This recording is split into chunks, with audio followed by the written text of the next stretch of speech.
La romance de la bibliothèque des frères Lee. Collection de nouvelles à l'eau de rose. Bibliothèque archive. Elsie James. Bibliophile. 1. Cressida. Le liquide violet fait picoter mon palais, et me fait grimacer. C'était quoi le nom de ce truc déjà, Liv? Un Panstar, sourit-elle. Curaçao bleu et vodka. Pas mal, hein? Un peu acide mais pas mauvais, je confirme. Je nous commande 2 shots de plus et 2 bières légères, avant de nous diriger vers une table dans le coin.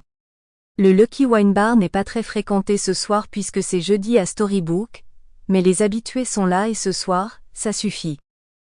À Monsieur Lee, dit Olivia en levant son verre givré.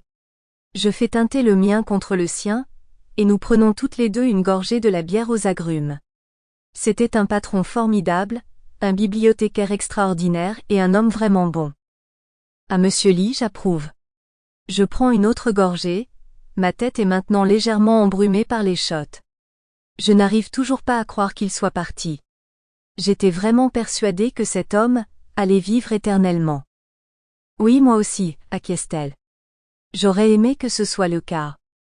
Et à Booksy aussi, c'est un sacré chat et le travail ne serait pas le même sans lui qui donne des coups de patte à tous ceux qui passent par archive, dis-je. Oh que oui. Elle lève son verre. À la santé de Booksy. Olivia et moi sommes colocataires depuis un moment maintenant.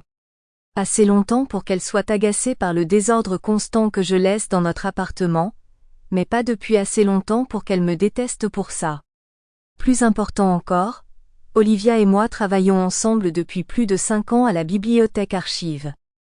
C'est la seule bibliothèque privée de Storybook, et son charme fait honte à notre misérable bibliothèque publique.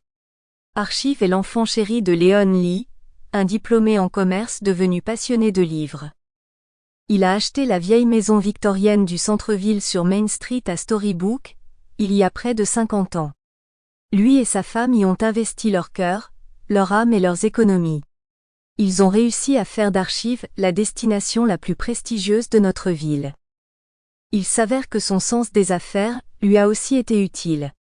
Alors que la plupart des bibliothèques dépendent entièrement des financements publics pour survivre, Monsieur Lee a transformé sa passion pour les livres en une véritable entreprise. Archive possède un café, un programme de rachat de livres et propose même des cours privés sur une variété de sujets en soirée. À une époque, vous auriez eu du mal à trouver une seule entreprise à Storybook qui n'avait pas établi de partenariat avec Archive. Sample complete. Ready to continue?